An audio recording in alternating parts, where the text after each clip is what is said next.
العلماء ورثة الأنبياء والأنبياء لم يورثوا إلا العلم وعلم نبينا صلى الله عليه وسلم هو سنته. بسم الله الرحمن الرحيم. Le site Mirath al-Anbiya a le plaisir de vous présenter la traduction orale et rapprochée de la locution intitulée La position du musulman vis-à-vis des attaques de Paris, prononcée par le noble cheikh Abdullah ibn Salfiq al-Zufayri, qu'Allah le préserve, le samedi 2 du mois de Safar 1437, correspondant au 14 novembre 2015. Et nous demandons à Allah de la rendre profitable. على عبده ورسوله نبينا محمد وعلى آله وصحبه أجمعين.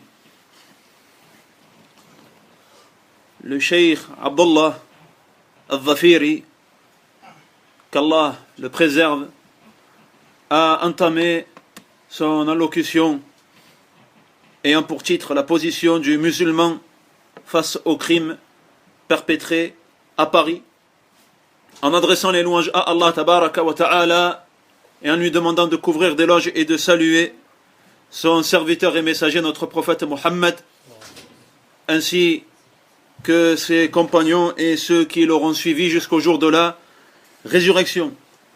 Ceci étant dit, le cheikh a dit qu'il est connu que l'islam est une religion de miséricorde et que c'est une religion prônant l'ordre et la discipline, et que ce n'est en aucun cas une religion de désordre ou d'anarchie.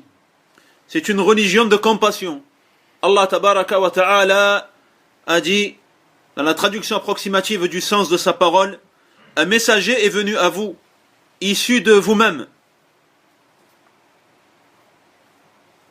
très sensible à vos peines, animé d'une forte volonté d'assurer votre salut, plein de compassion et mansuétude pour les croyants. Le prophète sallallahu alayhi wa sallam a dit, à propos de sa propre personne, « Je suis une miséricorde qui est offerte ». Il faut savoir que cette religion est venue afin de libérer les créatures de la prison que représente l'adoration des idoles, l'adoration d'autres qu'Allah tabaraka wa ta'ala, afin d'orienter les créatures vers l'adoration exclusive d'Allah Azza wa Jal. On retrouve cela notamment dans le récit de Hercule, lorsqu'il a discuté avec Abu Sufyan, et au cours de cette discussion il lui a posé la question suivante à propos de Mohammed, qu'Allah le couvre d'éloges et le salue. À quoi vous appelle-t-il? Abu Sufyan lui a dit, il nous appelle à adorer exclusivement Allah, à accomplir la prière, à entretenir les liens de parenté et à faire preuve de chasteté. Il faut savoir également que le prophète, qu'Allah le couvre d'éloges et le salue, a éduqué ses compagnons afin qu'ils se parent des plus sublimes caractère.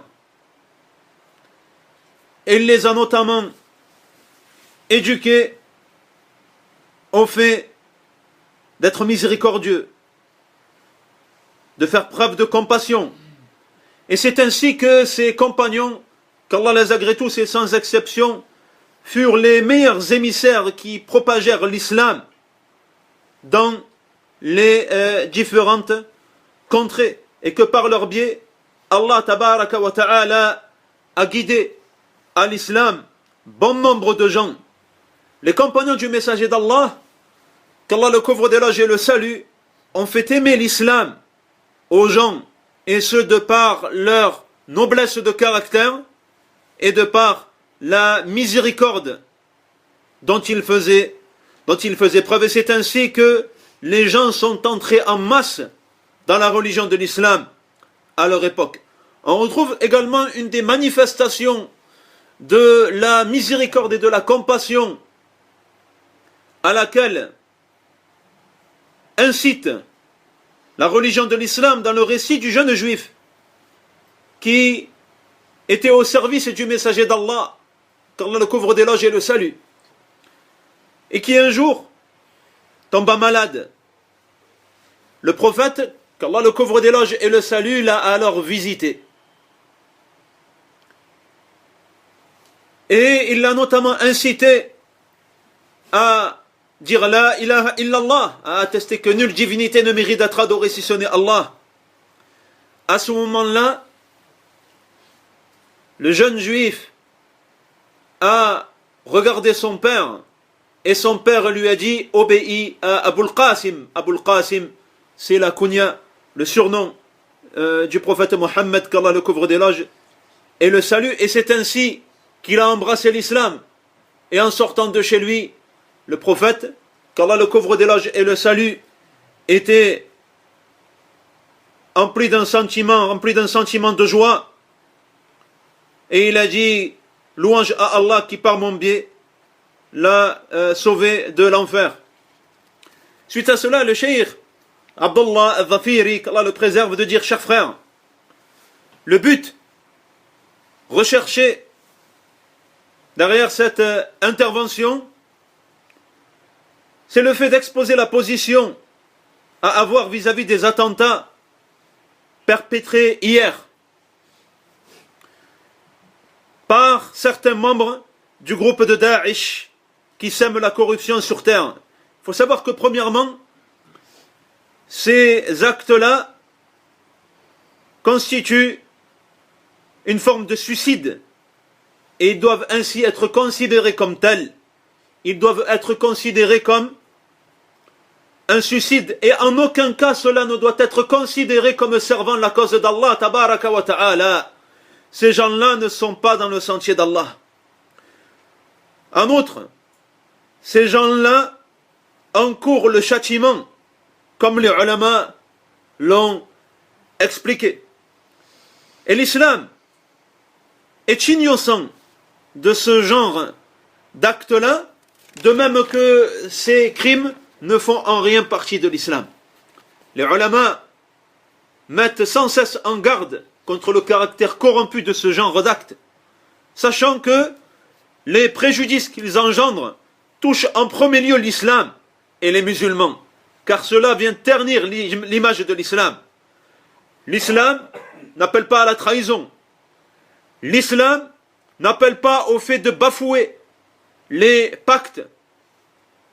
Au contraire, l'islam commande le fait de respecter les pactes et le fait d'être d'un bon voisinage. Et cela concerne également le fait de mettre en application cela avec les mécréants, avec les non-musulmans. D'ailleurs, Allah tabaraka wa ta'ala a dans son livre décrit les croyants en disant: ce sont ceux qui respectent leurs pactes. Nous retrouvons ici que cette description est absolue et n'est pas restreinte à certaines catégories de personnes en excluant d'autres. Plutôt, nous retrouvons que cette description est absolue et inclut également le fait de respecter les pactes en question avec les non-musulmans. Quel est donc l'objectif visé par les crimes perpétrés hier? Il faut savoir que derrière ces agissements-là, derrière ces groupuscules, il y a les services secrets de pays ennemis de l'islam, tels que l'Iran et la Syrie. Il faut savoir que Daesh n'est que le rejeton de l'école chiite, rafidite, nusayrite, qui nourrissent une haine sans pareille à l'encontre des adeptes de la sunna. Et leurs agissements sont étrangers à l'islam. L'islam, c'est la religion, comme nous l'avons dit, de la miséricorde. C'est la religion de l'ordre qui vise à sauver les créatures des ténèbres en les dirigeant vers la lumière. Or, les membres de Daesh sont bien loin de tout cela. L'islam n'est pas une religion qui incite au meurtre gratuit, qui incite à ce genre de procédés, qui ne peuvent émaner que de personnes au cœur dur, touchées par une déviance accrue, cherchant à combattre les adeptes de la sunna. Car ces gens-là ont certainement fait le constat du fait que l'islam se propage en France et que les gens répondent à l'appel de l'islam et entrent dans cette noble religion en masse. Et il n'y a pas de doute que les rawafid réprouvent cela. Et il n'est pas à exclure non plus que certains lobbies juifs se retrouvent derrière ce genre d'agissement, ce genre de crime. L'islam, quant à lui, se désavoue d'une part de ce genre d'agissement-là et condamne les personnes qui en sont coupables et considère ces dernières comme étant dans le péché. Donc le cheikh de continuer en disant: je conseille les musulmans de clairement se désavouer de tout cela, de clamer leur innocence, et ce par le biais des différents médias et autres moyens de communication, de même que je leur conseille vivement de redoubler de vigilance, notamment vis-à-vis de leurs femmes, car il est à craindre que des représailles soient menées par les faibles d'esprit, voire même par les khawarij eux-mêmes, dont les mots touchent avant tout les musulmans. N'oublions pas qu'ils sont les coupables et qu'ils se réjouissent des troubles touchant les pays musulmans. Ces gens-là, les khawarij, ne respectent rien ni personne, ni jeunes ni vieux. Et il faut savoir que, comme nous l'avons vu, ils sont soutenus et financés par les rawafid, et ils cherchent à salir l'image des adeptes de la sunna en cherchant à faire fuir les gens, d'eux. La religion de l'islam, nous ne le répéterons jamais assez, est une religion de miséricorde, de justice et d'équité, et elle vise à faire sortir l'humanité des ténèbres du polythéisme, de la mécréance, de l'athéisme et de ce qui s'apparente à cela, afin de la diriger vers la lumière du monothéisme, de la piété et de la foi. Il faut savoir que la législation de l'islam est parfaite.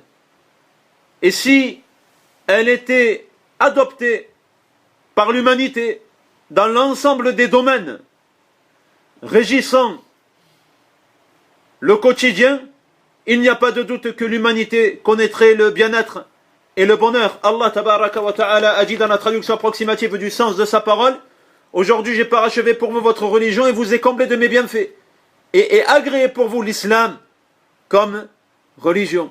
Le cheikh de conclure en disant: j'ai donc visé par cette intervention le fait d'exposer l'innocence de l'islam quant au crime perpétré hier soir, en insistant sur le fait que l'islam, c'est la religion prônant la miséricorde et l'harmonie, et le cheikh de terminer en adressant des invocations à Allah, en lui demandant d'épargner aux gens de manière générale, et plus particulièrement aux musulmans, les maux causés par les khawarij. Et Allah est plus savant, et qu'il couvre d'éloges et salut son serviteur et messager, notre prophète Mohammed, ainsi que sa famille et l'ensemble de ses compagnons. Et les louanges sont à Allah, le Seigneur souverain des mondes. C'est ainsi donc que se termine cette tentative de traduction la nuit donc du dimanche 3 du mois de Safar de l'an 1437 de l'Hégire, correspondant au soir du samedi 14 novembre 2015. Pour écouter d'autres cours Wallahu enregistrés ou en direct et plus de traductions, rendez-vous sur le site Mirath al-Anbiya en langue française.